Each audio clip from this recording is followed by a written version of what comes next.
I think we were doing ideologies, rise of postmodernism. Okay, so I'm starting with where we left yesterday. Now you see what we are up to. The last thing we did was about the various exponents.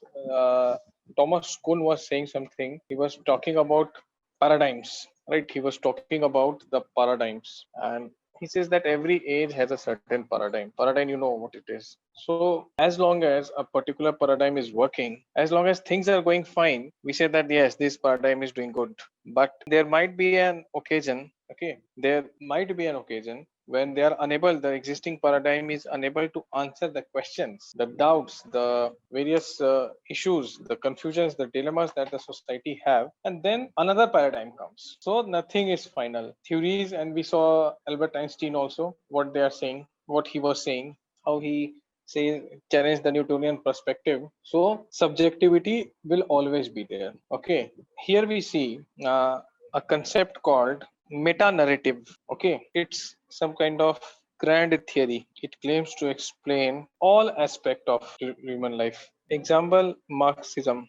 Okay, Marx has a view on everything. That's why it is a meta narrative. He will say about religion, about economy, about society, about nations, about everything. He will say means of production. Okay, so here postmodernist would challenge it. They say that there are multiple perspectives, no one truth, no single truth. So they will challenge meta narratives, that how can you say with such surety on everything final and decisive? No. Okay, so postmodernists are different from modernist. See, what is modernity? Please note it down, then I explain it. Yes, ultimate truth is a myth. Very correct. Anuya, is it your first class? Can you see it? It appears blurred to me. Anuya Dasika, if you can hear me, is it your first class? I am rubbing it.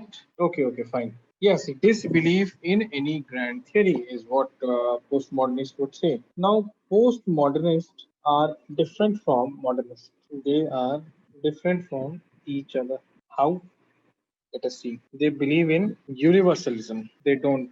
They believe in particularism, right? Acha, what do postmodernists believe in? Subjectivity or objectivity? Tell me. I'll write that, whatever you will tell me. Postmodernists believe in subjectivity or objectivity? Because I've explained it yesterday. Well, objectivity, Sarath, how can you explain? Sarath, okay. So they believe in. But someone who believes in universalism will believe in? Is it correct that people who believe in universalism will believe in objectivity? Universalism is that same thing would apply everywhere. Universe. पूरे universe में एक ही चीज होगी. So those who will believe in universalism, anyone having issues with subjectivity, objectivity, and universalism, please let me know. Having trouble with these terms, please let me know. Is there a person? Is there any student? Universalism is, in Hindi we call it sarvvyapak. It is everywhere the same thing. Okay, everywhere in the universe it is the same. The laws of nature are universal. When the temperature is low, you will feel cold. This is a universal truth. Yes, modernists will believe in meta theories, meta narratives. They believe in meta narratives. They suggest local narratives. See, you see how we are deriving our points, because these things, the meta narratives, the local, these are natural corollary of, if you understand the definition. Okay, modernists came during that industrial revolution stuff. They would say that no, they will talk about good things, authority of science. These all are Renaissance and Enlightenment era stuff. Modernity is this Enlightenment plus Renaissance is related. They don't believe in authority.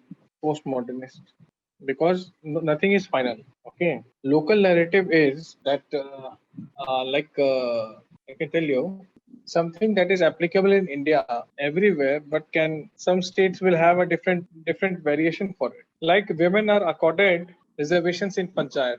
Nagaland does not allow that. The case is in Supreme Court. Do you know this? Anyone who is aware of it? So that's a local narrative, right? And that's an exception that has been allowed. The case is still pending. Understood? Their motive is to accommodate local aspirations. Do not enforce everything on everyone. No, that's not a relevant example. See, leave it. Don't go into investigation and all. The idea is do not thrust upon people. Let them have a choice. Okay. One size fit model will not work for all. Okay, like different states in India. South Indian states are doing very well in education. The North Indian states are not doing. So the amount of the money that would be allotted for education in South Indian and North Indian states would differ or not? Yes, this can also be. Just try to understand that the amount of money allotted for an Andhra Pradesh will be different from a Bihar, right? Tailor suited would be postmodernist. That you go to a tailor so that he fits clothes as per your infrastructure, your physical infrastructure, right? So one size fit model does not fit everyone. That is what postmodernists talk about. They would favor control because they are guided by science, they have objectivity, they know this thing is good, so they need to have control so that they can implement what they think is good. Okay, they would say no, they would freedom loving people. So you see, it's a very fluid approach. You all know what is fluid. They would want hierarchy. This is why hierarchy, order, centralization, but they would do the opposite thing. Want localism, decentralization, and instead of order, they prefer anarchy. Offshoot of liberal and neoliberal. Okay. Yes, you can make such analogies. They believe in transcendental. You know what is transcendental? Beyond time and space, which is otherworldly. But they believe in, right? Understood, all of you? See how many points we wrote: 1, 2, 3, 4, 5, 6, 7 points. And these 7 points, these are not even given in any book. But just, when you understand things, you can construct these whole points. That's why you say I always give emphasis on making you understand the topics. Okay, just you can derive these points. All of you understood this? If you have question, you can ask. Else I'll rub it. Yes, postmodernists will always oppose religion. 100%. Religion even rejects science and says that this is the ultimate truth. They will never accept ultimate truth. No, classic liberal will not always fall under modernists. Some of them are, they have not. Although they sound, yes, they sound similar. There are many overlappings, but still they would not 100% qualify. There are similarities for sure. Yes, when they believe in science, then still because not every question is answered by science. So there has to be some transcendental truth. I'll come to your question, Sumana. First, let me answer Santosh. Santosh is saying, if they believe in authority of science, then how come they are in pursuit of transcendental truth? See, transcendental truth beyond time and space, because not everything can be answered by science, even today, right? Not everything can be explained by science. Science has its own limitations. So there has to be some transcendental truth. See, Marxists do not believe in religion, but how can they be postmodernist? Because Marxism itself is the ultimate truth. They oppose religion, but Marx himself became the prophet of all his followers. So there comes the final version of truth, ideal communist state, right? Dialectic materialism. Understood? Don't weigh on just one parameter. Can I rub it? See, liberals were not even, it was not like liberals were always favoring even someone who did not believe in science or was unaware of science could talk about being a liberal because he's able to accept the new perspective. The main theme of liberal was that they used to challenge the existing orders. Okay. And liberals have also given their own final version. Laissez-faire. Sarath, are you understanding? That they are also kind of becoming absolutists. They are ready to accept the diverse views, but they have their own best view. Isn't it an element of exclusivity? Like because Marxists oppose religion, they do not become postmodernist. Similarly, liberals, just because they accept the other version, they are also saying that this is the final version. Postmodernists deny any such final version. Okay, you have all of us understood it. So can I rub it? Kant is an example. Immanuel Kant, Krishna. Immanuel Kant is a postmodernist. Kierkegaard, truth is subjective, Kierkegaard said. No. I'm answering your question. Example example of postmodernism. Immanuel Kant, not Krishna Kant. Kierkegaard, though a Marxist, but he said that truth is subjective. Yes, Nietzsche would be an example. Then Derrida would be. We are about to do Foucault. Michael Foucault is one. Levinas is one. There are many. No, Karl Marx is not. Again, I told you they differ. Modernist thinkers. See, there is this guy called Eliot, T.S. Eliot. Heard about him? He has also wrote about poetry and everything, I guess. The same person. Picasso, the painter, is considered to be modest. Okay. So let us move from here. Now leave that. Secularism again is a very contested concept. I mean, which secularism will you talk about? The Western one or the Indian one? It's a contested concept. That's why I said leave it. Okay. So here are the different points between these two people, the two kind of people. people, as I told you, modernist and the postmodernist. Now, moving on from here, I want to tell you what is the discourse. That's again a very important thing that we have to study, and this will again, this is everyone. Everything is so connected here that you will understand that yes, this is very true. So, if I ask you that what is discourse, let me just discuss it before we write. Not preaching. I mean, no, preaching can be a part. No, not for pravachan is that would be preaching. How do I get rid of this? I'm unable to see myself. Yeah, yes. I was seeing the names of all you people. What is discourse? Now tell me. See, not propagating ideas. See, propagation is actually, again, it gives a very different context of things when you say propagation. It is like telling the truth. Okay, telling the truth, or at least you make an attempt that your again general will that your statements appear to be true to people. This is called discourse. It can be manufactured, it can be true in itself, but then this is what people believe in. Yes, to modulate the things in the way we wanted to say is particular. Yes. Now, do you know Ashwathama Narohato Shloka? How many of you are aware of it? Anyone who is not? Oh, you don't. I mean, come on. I am at Super 90. You should know. Yes, Lord Krishna asked Yudhishthir, so no one could defeat Drona, right? None of the Pandavas could defeat Drona, let alone kill him, because he was their guru. And he said that none of you can defeat me, you cannot even disarm me. Dronacharya said this, that which student will come in front of, which student of mine has the power or the strength to even disarm me, let alone defeat or kill me. No one could do that. So Krishnaji said that if your guru is not killed, you will never win. There were few fighters who were invincible, like Bhishma and Drona. So Krishnaji said that he is very much attached to his son, Ashwathama. Now let us try to kill Ashwathama, but Ashwathama had a money. Yeah, so he could not be killed. He was immortal. Ashwathama is one of the immortals of Hinduism. Hope you know it. He's still roaming around. There are claims that people who say that we have seen him. So he is one of the 8 Chiranjeevs of immortals of Hinduism. So Pandavas asked, how will we kill Ashwathama? He's immortal. So let us kill an elephant named Ashwathama. So Bhim killed an elephant named Ashwathama. And then it was propagated that Ashwathama is dead. So Drona was struck with grief. And he asked Yudhishthir, is it true? Because Yudhishthir never lied, he was Dhamraj. So Yudhishthir said this sloka, Ashwathama Narohato. I'm unable to recall the this exact sloka. I need to reread Gita again and again. Actually, I always say that NCRTs are like Bhagavad Gita. Whenever you read them, you get some new meaning. So yes, we should read it. So Kunjaraha, you know it good.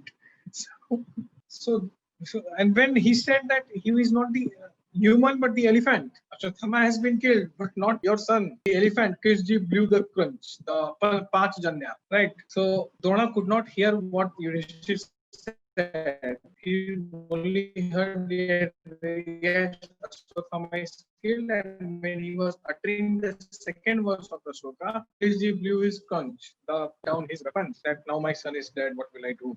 And then comes Dhishtityuman and beheads Drona because he was disarmed. He was nihatha, right? So see the discourse here. This sloka should be used as an example to tell what discourse is. If I ask you, I'm putting a dichotomous question to you. Dichotomous means which can be answered either with yes or no. No further words used. Was Ashwathama killed? Come on, tell me. No, come on, Ashwathama was killed. The elephant was named Ashwathama, not by discourse. The answer is yes. Ashwathama killed? Yes. Was Drona's son's Ashwathama killed? The answer is no. Now, these two questions are the discourse. Okay, how many of you did not understand?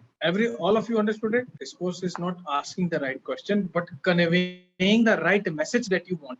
Okay, conveying the right message. The discourse is that whatever you want to convey to the people, you do it in a way.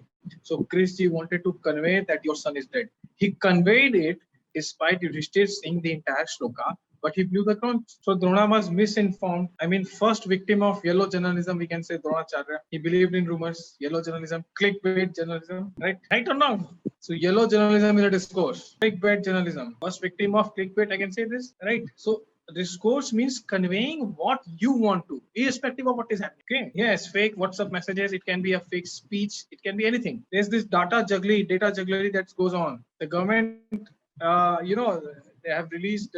We have that current account deficit for the time has become surplus. Are you aware of it? Have you read this? First tell me, are you aware that we are having current account surplus? Yes. Do you know how it has happened? The imports of raw materials have decreased.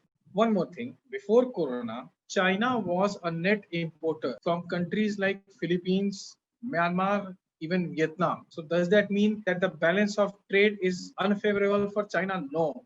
China was importing raw materials. I'll come to it what has happened. China was importing raw materials. They used to churn it into finished products and sell to the entire world. Can we say that because Vietnam and Philippines are selling to China, so there is a trade deficit that China has? Against the power of discourse, you see, current account deficit has turned surplus because the imports of raw materials have reduced. We need to know which item has reduced, right? Else we'll say, oh, it's good, such a good thing. Why do we say that 3 to 4% of inflation is good? Because it means that the money supply has increased 3 to 4% more than the GDP, right? So that incentivizes the producers to produce more at an increased price. You see how discourses happen. Okay, there is one MLA from AIMIM, All India Majlis-e-Ittihad al-Muslimin in Bihar, Kumrul Huda from Kishanganj. Now, he was the only guy who fought the election on an AIMIM ticket. So AIMIM can say that we have 100% strike rate in Bihar, right? You fought on one seat, you won that seat. That was a and say that this is the discourse in Bihar. No, All India Party has different criteria. All India Party has 4 criteria which we will study in Indian government and politics. Winning one MLA seat from another state won't make you an All India. Any doubt with discourse? I hope these examples have made you understand discourse, the nut and bolt of discourse. Anyone having a slightest of doubt, please let me know. Someone was having, I read the chat. I got there are 21 chats. Sharath, yes. Is it all right? There were few people, like Sharath was not having some issues. This is what discourse is. The way you convey the information so that it appears. Okay. Syadwad. Okay, some other time. There will be a lot of, I'm leaving it for other, let us write also. Now, you see what discourses are. Way of telling truth that appear true. This is what he says. Everyone manufactures the truth.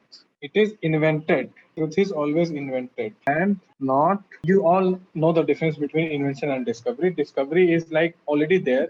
Newton discovered gravity, but he invented calculus, right? Something which is there and you find it for the first time, you discover it. Something that is not there, you come with it, then you invent it. Is it okay? Please write it. What we are learning after this course. I mean, the next module you are wanting, how it helps, because it's in your syllabus. I mean, yes, it's in your syllabus. That's the only thing that I am teaching it. And if you want to know about the utility part, because yes, the utility part. See, your entire political science optional subject, such a beautiful paper that you will understand all the things happening around you in a much better way. Your nuances will improve. Your horizons will be broadened. Okay, you will know how truth and consent are manufactured. There are many examples we will see, and of course, you will get good marks in your optional. That's my primary concern, rather than enlightening all of you. Yes, from various discourses, but a coherent discourse, which the UPSC says, your syllabus. There are things. There are incidences. There are instances and stuffs when I have gone beyond your syllabus, but that is only to make you understand your content in a better way. Okay. So when I quote something, when I say something, it has to be related. You understand discourse, then you see that yes, there can be an alternative. Not everything that is said is absolute 100% true. Is it all right? I hope I have answered it. Now let me just rub it and then move ahead. Now Foucault says that knowledge is discourse. The more knowledge you have, the more discourses you can read. Okay. All theories are, he says, like a story. And fight is never for truth. Because nothing is absolutely true. Never for ultimate. There are regimes of truth, Foucault says. Every age has a certain discourse. Every era has a discourse. And now note it down, I'll give you some more examples. When you have noted, tell me. Can I rub it? So you see that in medieval times, divine right theory was there. Okay. But in modern times, it became more inclined towards science. Like we are having a pandemic. We are not praying. Of course, people are praying, but scientists are working day in and out. Britain has said from 2nd November, we'll start our trial. Our own Union Health Minister, Dr. Harshvardhan, has said that in January, we will have the vaccine. So, science, right? So, you see that, again, I have given this example many times because I find it very easy and very worthy to explain. Homosexuality. Now, depending on discourse, isn't it a correct statement to write? All of you agree to this? Anyone who does not agree to it, you didn't get it. Arre bhai, it was considered a sin because people used to think it is such a bad thing. Okay, now people don't think. Some people don't think so. So now it is not considered to be a bad thing. In medieval era, Victorian morality punishes it. It comes from this. IPC section 377 comes from Victorian morality. But there is no Victorian morality now, right? So many people had to commit suicide. Discourse was that the earth is the center of the universe and sun and all heavenly bodies revolve around it. Now we know that it was a bullshit, correct? So how discourse, can I rub this now? Please note it. Yes. Okay, I'm rubbing it. Okay with all of you. Now you see that how does the origin of discourse, how do they originate? A particular idea can be anything, ethical, moral, logical, moral, or ethic. Okay. From some gradually, doesn't happen in a day. Gradually, because support it. You will study world history, then you will realize when you will study rise of there will come this module, the world between two world wars, and there you will see how fascism, Italy, Mussolini, Nazism, Germany, Hitler, and then you will see that yes, this is how it happened. This will be the algorithm. This will be the flowchart. Okay. Or for that matter, any idea, the rise of Marxism, imperialism, Indian independence movement, same thing. Yes, even Adam Smith idea until the Great Depression, and then what happened? It went for a walk after Great Depression. Keynesians came, and then Margaret Thatcher and Ronald Reagan came, and then Great Depression of 2008. No, it was not Great Depression. The global financial crisis of 2008 came. Yes, Islamic State discourse would be there. You see how full cycle has come from free market to Keynesians. Noted this? Yes. How many of you are aware of subprime mortgage crisis? Okay, someday I'll explain it in your class only. Or you will study it in economics, then why should I? Which is connected to discourse. How is it? It here refers to 2008 crisis. No. Now let me tell you why they are saying it. Adam Smith talks about free market, and his idea, his discourse of free market remains relevant until 1929 Great Depression. So we here see John Maynard Keynes coming. Okay, and his invisible hand of Adam Smith itself became invisible, is what Keynes would say. Now this will Thatcher in UK, Ronald Reagan in USA. They would again go back to Adam Smith. Now the 2008 again Keynes will be revived. So you see how different discourses are emerging from Adam Smith to 2008 financial crisis. So this was till, we can say this, till this. Then second one is till Thatcher and Reagan arrive. Then third one until the financial crisis arrive. Tomorrow we'll say that no, free market is the best thing. Now is it all right? How discourses change. How one idea which remains relevant until a fixed time becomes irrelevant or is criticized. Then again it revives. No truth is ultimate truth. Time and space. This is what postmodernists say. So Foucault is a postmodernist. Sir, is it all right? Okay. Anyone else having an issue? This I did just to explain you. You may not note it. So this is what Michael Foucault will say. Now, Foucault, Theory of Power. There is this book by him, the book that he wrote, Discipline and Punish. So there he has analyzed. So when you are asked any question on Foucault's theory of power, your first line would be, in his book Discipline and Punish, Foucault has analyzed the nature of power. So see how you are writing an answer. Examiner will think that you have read that book. He will be very impressed. Okay. Now it's rather unconventional. It is very unconventional. Why? It challenges the institutional view that power lies in the institutes. Prime Minister Office, Niti Aayog, okay, CMO, okay. Also challenges, for Marx, power lies in economic structure.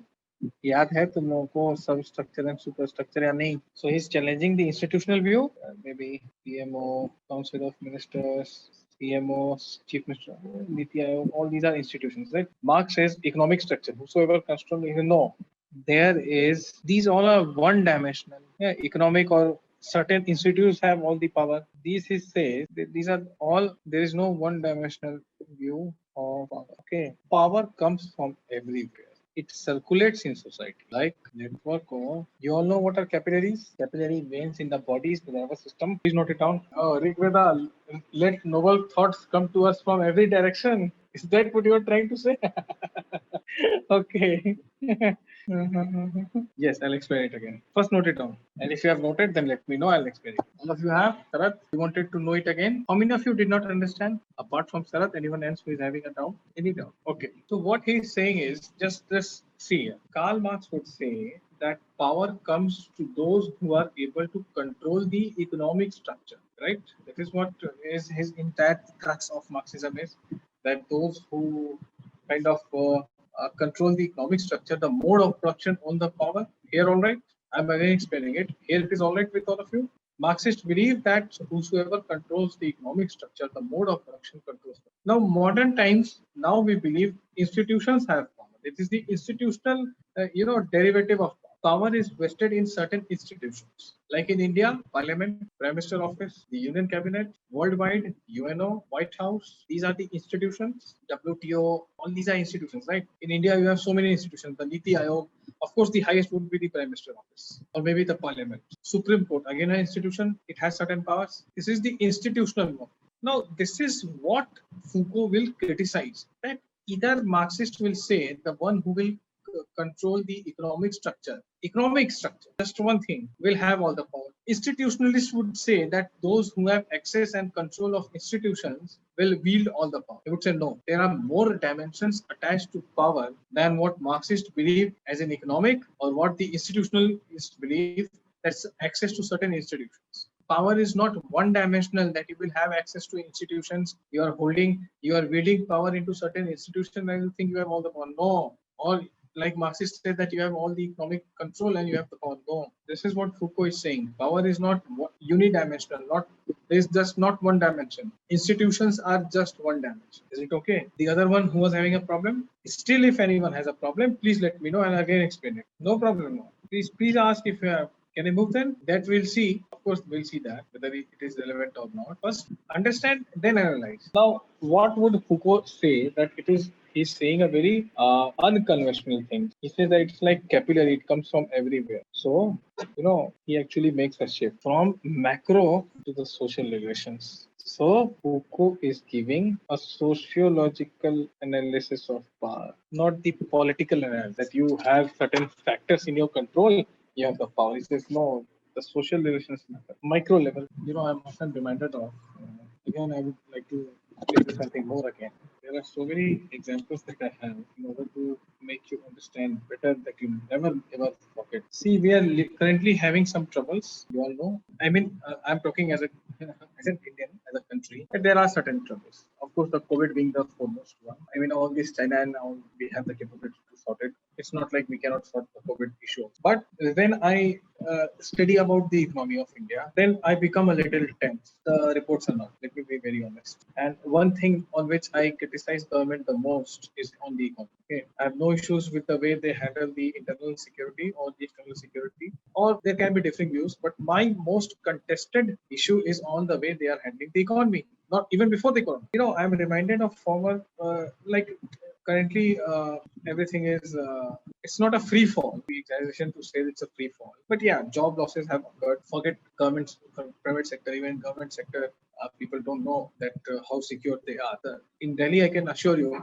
that the government hospital doctors have not got their salaries, right? So the amount of borrowing that the government has done is actually 90%. Ideally, it should be 60%. See, I'm not scaring you, but these things will eventually improve. Now, I'm often reminded of, what Dr. Manmohan Singh said, that economy and, you cannot divorce economy from society. He said a very beautiful line. I have been very critical of Dr. Manmohan Singh, but this is 100%, that you cannot divorce economy from society. The best thing that can happen now is that demand increases. How does demand increase? When people purchase. How do people purchase? When they have money in the pocket. This is the thing that is missing now. The jobs have been impacted. The livelihoods have been impacted. So government is coming up with the packages. 10,000 rupees transferred to the government officers. I don't know what difference it would make. Fourth installment went to the poor people. All this ready walas, farmers, petty shopkeepers and all. Okay. Again, they are doing it. So this is done to revive the economy so that people start spending. right? Now, people will not start spending when they get 10,000 rupees in their account at a fixed interval. That will be for survival. How will people start spending?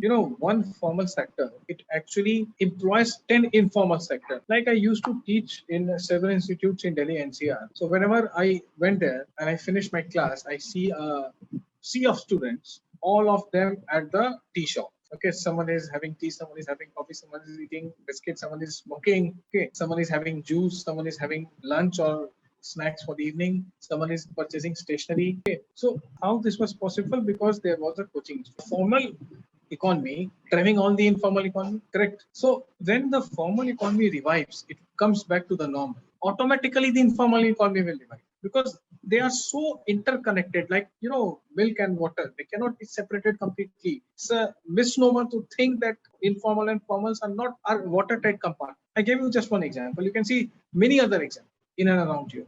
Right? So how would the sentiment improve? Sentiment would improve when we have that belief that everything is safe. Vaccine will do wonders. Okay. So that's why Foucault is saying that don't think that you are having access to institutions. You are the masters of the institution so that you have the power. The power is to convince the people. When will people be convinced? When they think that everything is all right. So currently, government is trying its best. The Prime Minister comes, Man Ki Baat is there. He has often been on television live, even for half an hour or 15 minutes. He's trying to create that belief that no, we are safe and you can move on with your normal schedule. Of course, with precautions, right? So don't you think that Foucault is bang on when he says that social relations also matter? I mean, what makes the Prime Minister of a country who comes with a thumping majority appeal to his countrymen again and again? Wasn't Dr. Singh right when he said that economy and social relations go hand in hand? It's interlinked. If you understand any doubt anyone has, please let me know if you have. Not only in the institutions, you win the election, you become the head of the country, but in the social relations, are you able to convey what you want to? Now, again, the concept of discourse will come here.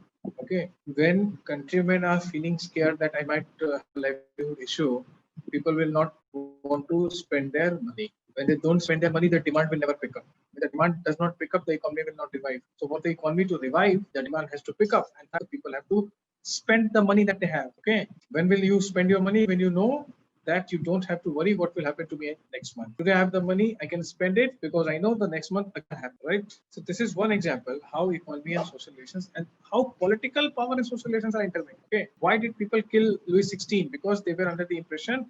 Imagine, once you will study history that he wanted to escape to Austria with his queen, and before he escaped to Austria, he was not considered a sinner by his people. They were still under the belief that he is very naive and innocent, maybe stupid, but definitely not responsible for what is happening to France right now. But when he tried to escape, the impression was that he's dumping his own people. He was killed 16th monarch of Bourbon dynasty, all the powers. But the social relations that he had with his people was not compatible, and ultimately he succumbed to it.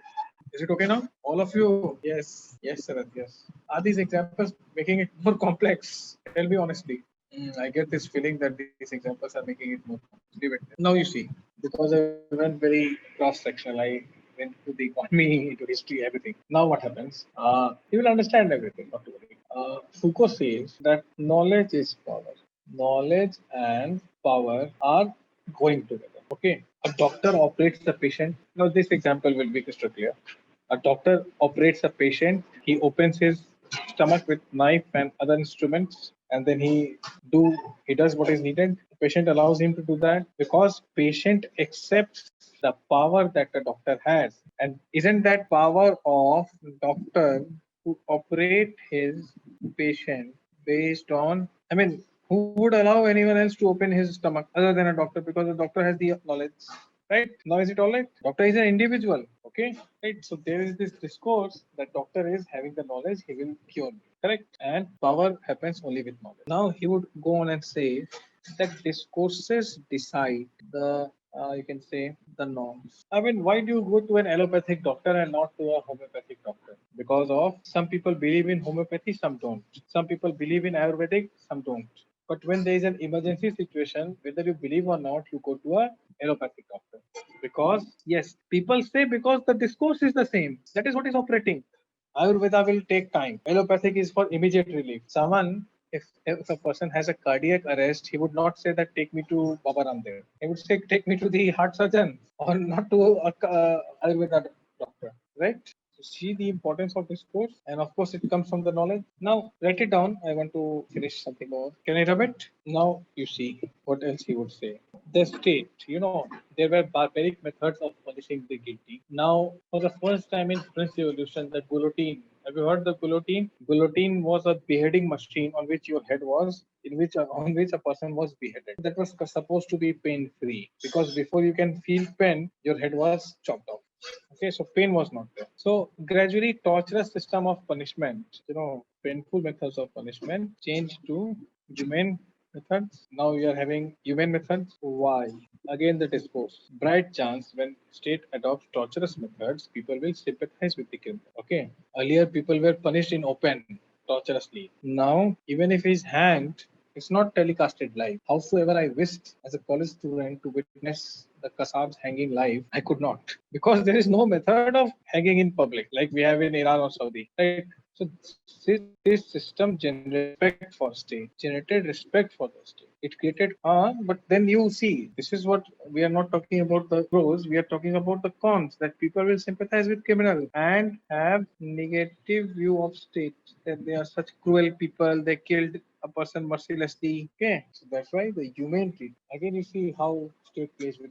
So he would say that state has adopted humane method not because state has some sympathy with the criminal, but because they want to have a good image, but they want to note it on. Note it, all of you. So you see how discourse is being set up. State is not having any soft corner, but credibility and respect for state. Yes, state accepts many things which are part of discourse. Can I rub it? All of you have written, then I'll rub it. I'll discuss it, but first tell me if you have written.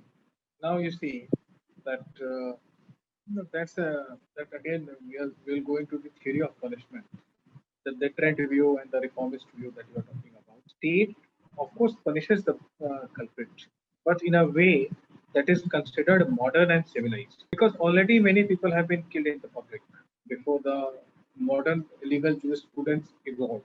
So did that act as a deterrent? That remains debatable. Okay, that remains debatable that whether that acted as a deterrent or not. Okay, so whether it will happen now if the state indulges into the same thing, that again is open to interpret. But what is not open to interpret, what everyone will agree that there has to be a civilized way of even depriving the person of his life. Right? A humane treatment is to be given. What is the use of being a sadist that someone is suffering in pain and then dying? If he is guilty, kill him, but not by torturous method. The medieval methods were very barbaric. I cannot describe each one. In Europe also, in Middle East also, in India also. Saddam was executed live. Now again, Saddam was the charges that were leveled against him was, and then we have one Saddam. No one else was achieved. So that's why they are saying that the power of discourse is that it wants to convey a positive image. That is why they are doing all this. Okay. So this is the power of discourse, and it comes from knowledge.